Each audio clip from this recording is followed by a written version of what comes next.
cause crisis, and whenever they start their crisis, innocent people are always the ones to suffer. If they should continue to engage in any crisis, we will not hesitate to place a ban on them. We would write to Governor Babajide Sanwo-Olu to warn them not to engage in violence, else we will place a ban on them. And this was primarily owing to the fact that a protest of some sort was led to the Lagos State House of Assembly, where some aggrieved members of the NURTW went to challenge, like you mentioned, the I don't know what his nomination, election, whatever it is, ascension and heading of this caretaker committee by MC Oluomo. And a particular interest of quite a number of them is the fact that some members, one particular member of the caretaker committee is actually on the wanted list in Lagos State. And this was, I remember during the crisis, some APC rally where two journalists lost their lives. Yes. And they mentioned quite a number of things. They said that the protesters believe that one of the contenders for the position of the chairman, actually one of the protesters was a contender for the position. He said that he did not believe that Oluoma should be allowed to head the committee because it was not in the interest of the NURTW, as well as what's it called, the bloodshed. Now they had threatened. That's the protesters are threatening that if the Lagos State government did not intervene, they were not assuring Lagosians that there will be no bloodshed. And a number of members of the Lagos State, exactly, a number of members of Lagos State House of Assembly actually did contribute, and of course were worried about the fact that they had made that threat, which led to the speaker warning that if they cannot put their house in order. Now, the Lagos State House of Assembly is also saying that they're going to plead with them, or they're going to talk to them, or going to tell them and mandate them that if elections are supposed to take place, it must be done fairly, and that there must be no violence. It's a good thing that we understand that the state government's primary responsibility is the security of safety of its individuals and properties in the state.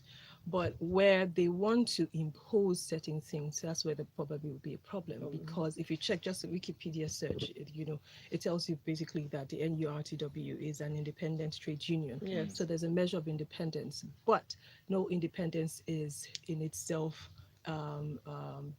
holistic, where there is a system of government and where the lives and properties of people in the state are threatened. And I like the fact that he mentioned that every single time, almost every time there's a crisis, innocent people lose their lives. Yes. It will remember Oyo State, NURTW was prescribed, and now they're looking for how the way to get the new governor to, change that and all of it. But the reality about it is NURTW also generates income for the state government in taxes. They are such a huge contributor to the taxes. Yes. But we cannot run away and shy away from the fact that they have become problematic in the last how many years. So in reality, now that we're talking in real terms and how that has affected a lot of people and their activities, even businesses around that area, especially on Lagos Island, I know a lot of businesses and They say that offices who have now decided to close early. Because of the because of NURT, the and they say NURTW about 2 or 3 crisis. lives have been lost just because of these elections. Very, very quickly, so that we move on to our next story. Is it that the state government or the security officials are not able to contain this union, or is there something more to it? You and I know that even where we believe that there's something more to it, most times we always just say it in the air. Nobody always has, there hardly is always a cogent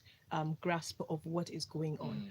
But we know that there's more to it. NURTW, we know, we've heard the gist that when the elections, they deploy them, they pay so and so person, Right. blah, blah, And blah, use blah, them blah. as thugs. We know that, that's what the story says, and that's what is going around and is circulating. But you've mentioned, like I stated earlier, the state government's responsibility is to secure my safety. Yes. Is to secure exactly the safety of every person. So if NURTW is constituting a nuisance, then of a necessity, they must be put in check, and if prescription is what it is, then that's so be it. So be it. Benga Komo sent a message on WhatsApp, says the NERTW in Lagos is entwined, has entwined political leadership in the state, and that is why it's impossible to contain them. They were banned in Oyo State. Did heavens fall? So what the House Assembly is saying is merely hot air. That's So what Benga people said. will just go ahead and do it He's rather than skeptical. just Emma from Akoka says the memo should come from gubernatorial elections, before gubernatorial elections. Sidebar: aside from the fact that we have the issue of favored candidates, we know that violent elements abound in NERTW. Governor Sanwo-Olu Over to you, he said. All right, thank you very much indeed. Waji, let me come to you for the next story. The Nigeria Labour Congress rejects move to concession 22 teaching hospitals. So the NLC has rejected the moves by the federal government to concession the 22 federal teaching hospitals in the country. It said such a measure could lead to exorbitant costs of medical treatment beyond the capacity of majority of Nigerians. Before you react to this story, perhaps if you want to shed more light on what this concession entails and why they're so against it, that'd be helpful. Well, the concession is just basically privatization. It's Yes. just investors coming in to more or less run the hospitals and everything else, and they're against it. In principle, I can appreciate why they have a problem with that, but it just doesn't make any sense to me that the individuals who do not provide any kind of municipal infrastructure towards healthcare are now kicking against investors that want to come in and privatize healthcare. So it's one of those things where I'm going to stand on my burning house because I have issues with firefighters. It's just kind of a weird perspective to have, because I'm sorry, you have absolutely no legitimacy as a federal government that have not provided any kind of infrastructure towards healthcare to now come and talk about you having issues against concession. In principle, I can appreciate why you have issues against concession, because it's going to make healthcare a lot more expensive for individuals who cannot afford it. That is just the truth, which is why if you look at models like what's happening in the United Kingdom, and also even a less degree with a quote-unquote developing nation like Cuba, that we talked about downstairs, that now are very deliberate with regards to their investment in healthcare and to make it more or less free or highly subsidized towards the masses. But in a country like Nigeria, where there has been a absolute ignorance and abandonment of any kind of healthcare development, I do not understand the statements you are making that you are against concessions of the healthcare industry. What you can now be able to do, since you have clearly demonstrated that you do not have the capacity to now have a healthcare infrastructure, is to work with the individuals that want to concession these particular institutions, so that you can either subsidize it, work out some kind of plan where at least you transfer the cost and make sure that people do not absorb those exorbitant costs and everything else. There are things that you can do, but to now prevent development in healthcare on some bogus principle is madness. It's All right, I'm counterintuitive. sorry. let me Yeah, ask you. you're Let right. me share some of their concerns, and this is posed by the president of the NLC, Ayuba Waba. We do understand that the healthcare system in Nigeria is at a critical point. However, he mentioned that this would affect components of research and teaching suffering, and when we consider the huge gap in terms of the rich and the poor in Nigeria, it would mean that only the rich would be able to afford healthcare, and then it would marginalize a lot of poor There people. is no argument there. That's not the debate. I'm talking about the legitimacy with which you have to make that kind of argument. I always just say this. Let's say you and a sibling are having issues for years, and your sibling happens to make it rich and everything else, and you are maybe not doing so well. And your sibling now says, do you know what? I'm going to pay for your child's education because after all, you are my sibling. I love you. And these are my nieces and nephews. I want to take care of their education. And you now say, do you know what? I can't. Well, first of all, you can't afford to put your kids in school. But you now say, no, you offended me when I was 2 years old and I don't like you. So I don't want your money to pay for my kids. So your kids are now going to suffer without working out any kind of plan as to how their education is going to get paid for, which is what is happening here. You have not invested in healthcare infrastructure. You are now denying the opportunity for healthcare infrastructure to be invested in.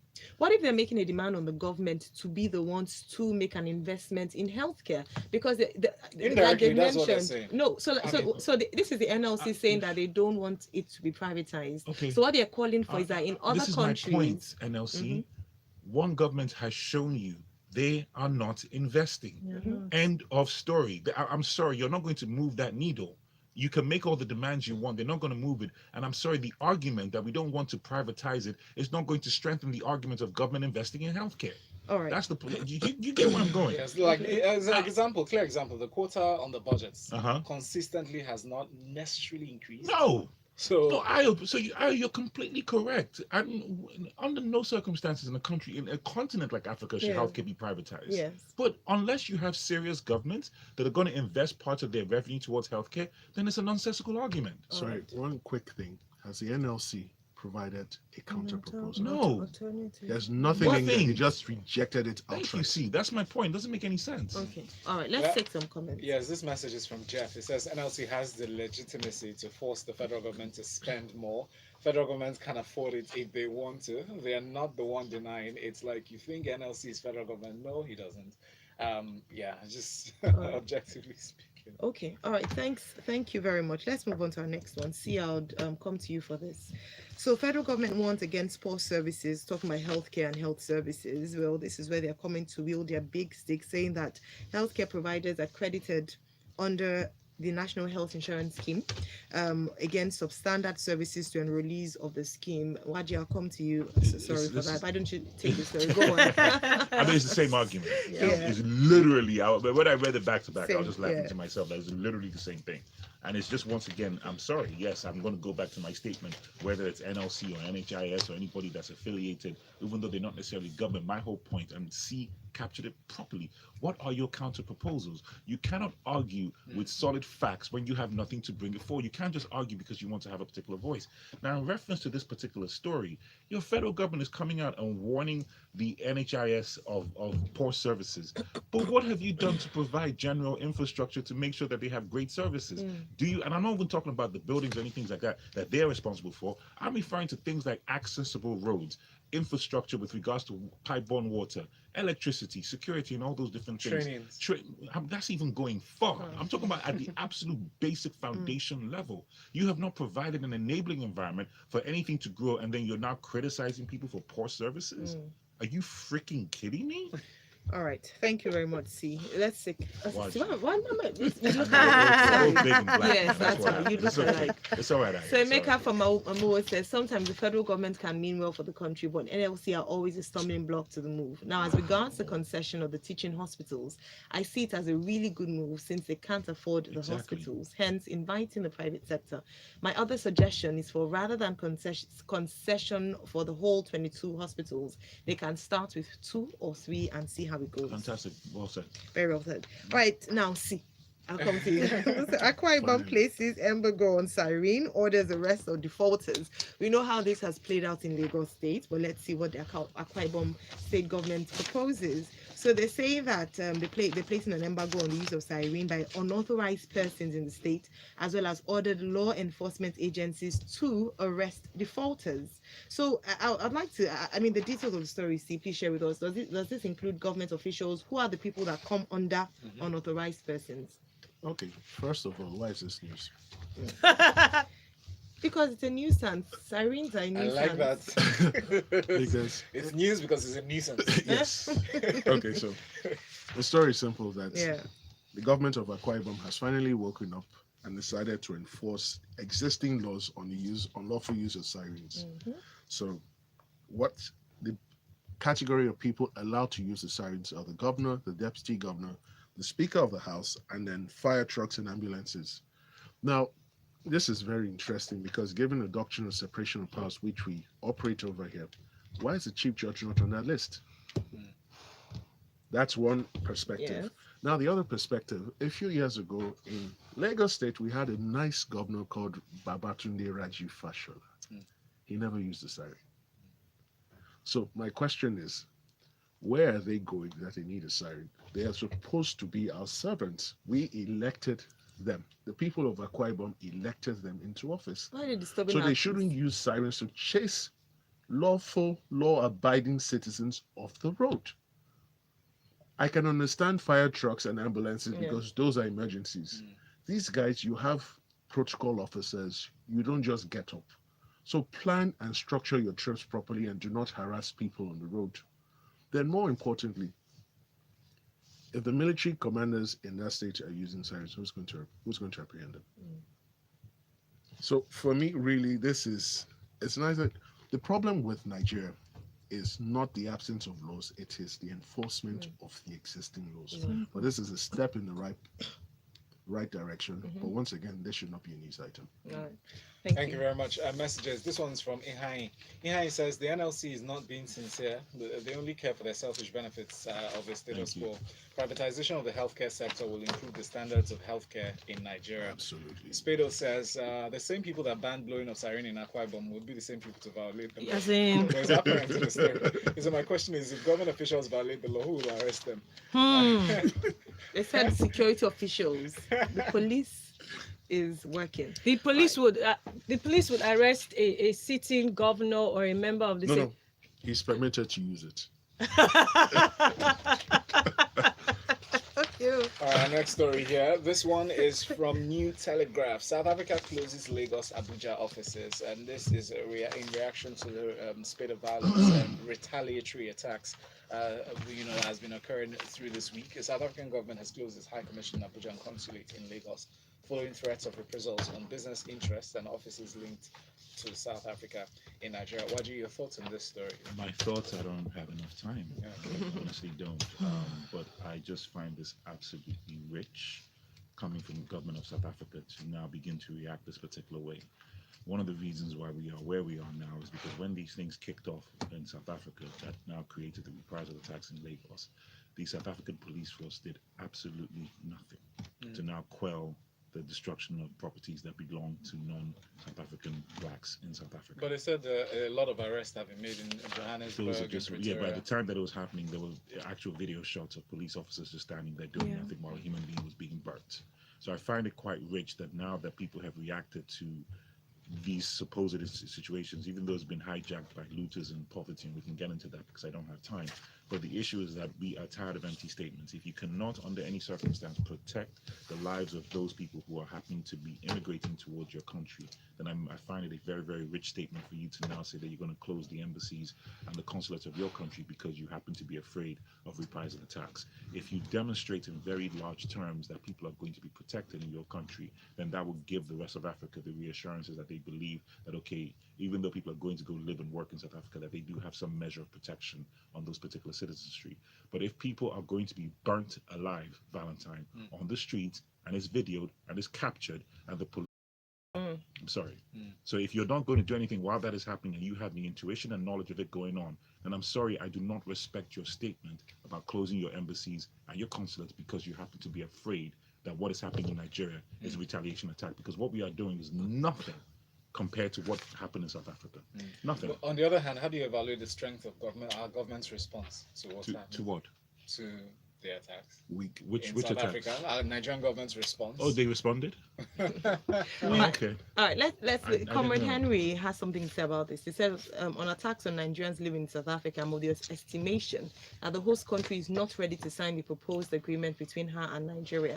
For instance, the closing of our embassy and consulate in Abuja and Lagos, and saying that compensation is not in their constitution, are indicators that there is no end of xenophobia attack in sight. Thank you. Nigeria should, as a matter of international importance, institute legal action against her 100%. first before thinking of nationalizing embassies in Nigeria, We're as already suggested by nationalized. APC national Legal chairman. action where? You know, but no, you can take legal action. But Yeah. the point is that I'm sorry to spend 1 minute on this, but Nigerians need to understand.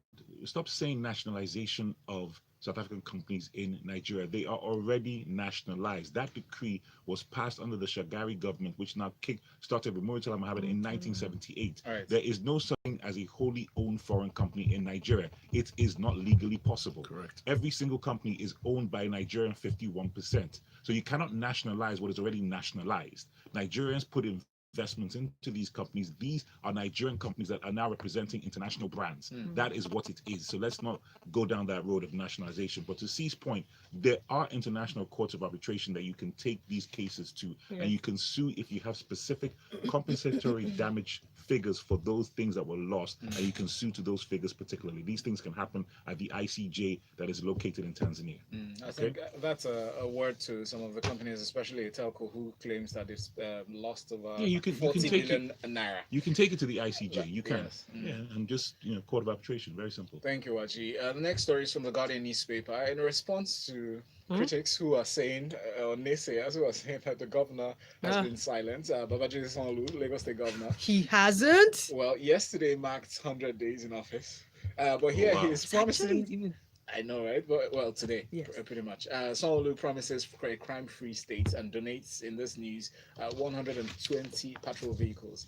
Adenike, I know you have a lot to say about this story. Okay, so according to the Guardian newspaper, like you mentioned, 120 petrol vehicles and 35 motorcycles to enhance security in the state. And this was the part of the team that midwifed the creation of the Lagos State Security Trust Fund. And you remember that was a big thing during the Fashola administration. Yeah. Sanwo-Olu says, and I'm quoting him, we will continue to engage private sectors who are collaborators in ensuring not only a safe Lagos, but a place where businesses thrive. and that's basically the end of the story. But what is very instructive to me is it's not a coincidence that it marks 100 days that he was in office. And I remember that when he gave his speech, he was very thematic.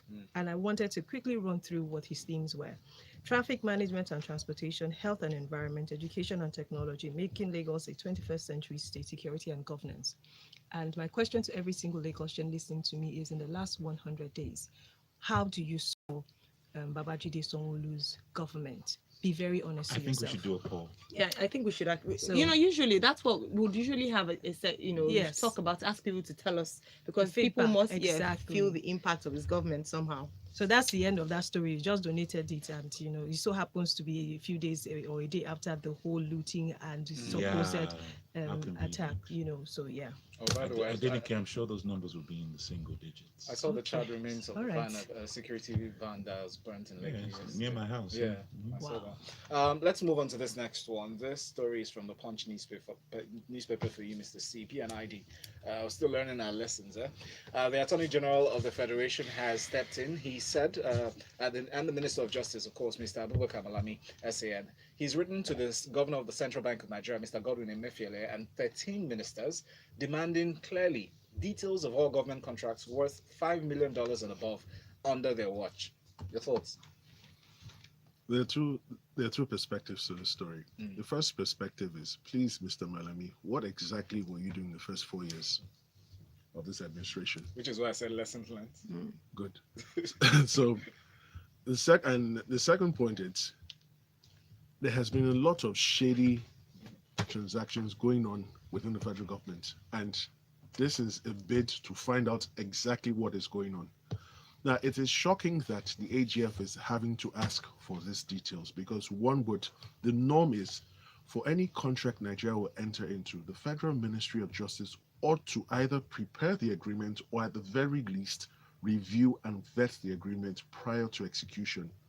For him to be asking for these details, it clearly shows the Federal Ministry of Justice does not have complete records and does not have details of this contract. And it is shocking and it's frightening that we might have been committed to contracts in the sum of $5 million and above.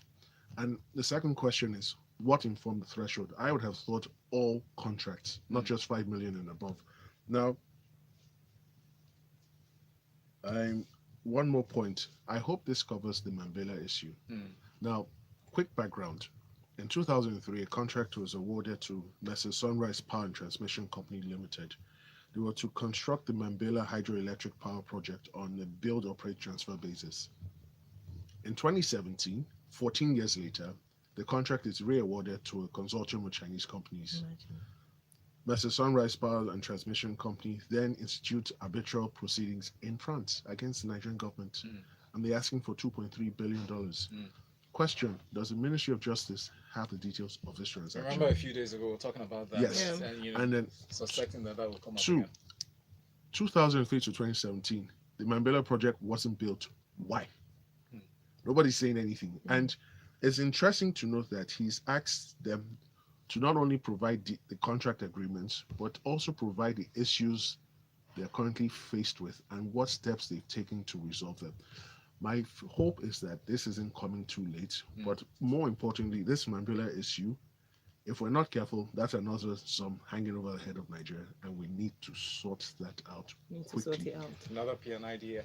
All right, let's take some comments from Twitter. So Bamidele Olaniran says Songo has scored 17% so far and been magnanimous. Wow. Fisaya 17 says, over morning, 100. while we can commend the governor for the donation of 120 patrol vehicles, but I bet you 6 months' time, more than half of it will be non-functional because the police lack funds to run and maintain it.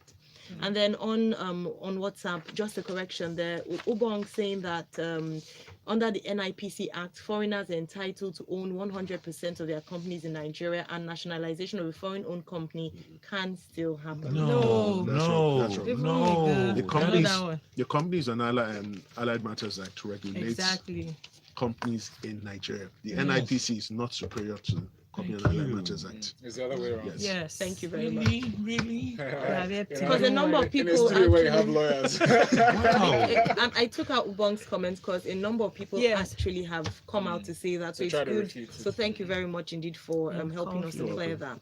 All right. All right, we have a few more comments. Philip from Ogudu. Okay. All right. We'll take this one. Bia Adeboye says, scoring Jide, His Excellency Jide Sanwo-Olu should not be a big deal. He scored less than average in the last 100 days. Hopefully, he sits back for the real job. Mm-hmm. And Comrade Henry says, I wish to commend the Delta State Governor, Senator Dr. Ifeanyi Chukwuokowa, for deploying heavy security at the mall in Asaba. Okay. The indigents should be commended as well for their mature understanding by not attacking the South African businesses there. And you know what's interesting? Because What? in Ilorin and other places like that, there were some very, very concerted security arrangements made to protect those establishments, which says something. I mean, it's to be honest, it's part of foreign policy for the area, the governments in place to secure properties and businesses of. Okay, but except Lagos. We couldn't protect these places in Lagos because the 120 petrol vehicles had not been delivered. Okay, so let me. That's not the reason. So with regards to Drop the Companies mic. Act, Philip from Ogudu. So I just wanted, because this is personal. Philip from Ogudu says it is not correct that any company registered in Nigeria is partly owned by Nigerians. There are thousands of companies fully owned by foreigners. My place Fully. of work Oh my God. is an example. The reason I'm bringing this out is that you mentioned about the fact that we have laws, but implementation Exactly. is a problem. Thank you. So we need to No, also no. highlight. Ayo, these companies have Nigerian shareholders, and the shareholders is what constitutes ownership. The So just owners. because a Lebanese individual happens to own that company, if you go to the board constitution, you cannot register that company with CAC without 51% shareholders. I'm sorry. So if that company has a CAC number, that is it. All right, let's talk about drugs, shall we? The curtailing of it. Oh, okay. From the Punch newspaper, I didn't care. This story Very reads quickly. that the National Drug Law Enforcement Agency, as attached to the Murtala Mohammed International Airport, they say that they've arrested so far, from January till now, 64 drug traffickers between January to August. Your thoughts on this story? Okay, I would have really preferred if the Punch newspaper reported this story alongside this particular time, from last year. So Yes. we had a full comparison, if it was better or if it was worse. Okay. So all that we know now is that 64 persons were picked up between January and August this year, and 55 of them were guys, and then 9 women, and they mentioned all the category of drugs that they had. Of particular interest to me is in this report is a 55-year-old who allegedly or supposedly or reportedly swallowed 80 wraps of meth. I never know how to pronounce that word. So I always just say meth. You people leave me alone. Okay. Go on. So he had been taken to the hospital because he had excreted 79 but 1. And his destination was Jakarta in Indonesia. And downstairs I was talking about it, and I was asking you that I wonder why these people desire to take these drugs to certain places across the globe. And you said, we all know that because the value you will get in those places will give you almost threefold whatever else it is, blah, blah, blah. But the reality about it is, if the NDLEA is honest, she knows that more people will probably get trapped in this because of whatever else it is people give as excuses for why they do these things. I'm also hoping that periodically, as NDLEA has always done, she would carry Nigerians along so Nigerians see what she honestly does with these seized drugs, because there have been too many stories about it, just pictures on the pages of newspapers, and we find out so I honestly feel like NDLEA and its PR team need to do so much more in carrying us along in that regard. Thank you. All I think the major analysis from your analysis so far is in the air that I just mentioned, so it's fine. We'll keep it moving. All right, thank you so much to our wonderful analysts. Thank you, C at Mr. C on Twitter. Thank you, Adenike Oyetunde, and thank you, Waji at the corporate MC on Twitter. The Trevor Noah's lapel pin has helped you with how to pronounce. I'll show you. Yeah, methamphetamine. Thank you. Right, Lagos, thank you for being a part of the conversation this morning. We continue on Monday with Freshly Pressed 981 on with analysis at 7:30. The show continues today. We have Lagos Talks 91 coming up, as well as Locker Room 91 coming up immediately after this show. Everybody has that one word. No matter how you transcribe it. It's very wrong. Did you read any comment from I set and set. So except they came in towards the top. It's just One. one. Oh, one. Yeah, just one. Yeah. What the Kama law permits is percentage holding by Nigeria, not 51%. There are companies in Nigeria that are 99% foreign. It's okay. It's okay. They own it. Let's have I don't understand. What am I missing? Thanks for joining us. Thank you for joining us, everyone. interpretation. No. So interpretation is the major issue. And I feel People like are what you saying, "Oh, mentioned it's about it's seeing wholly owned." the There's void, own is the, different from the right to the register and constitution. whatever It's how you're shareholders. constituted. Okay, I'll tell you what. I've been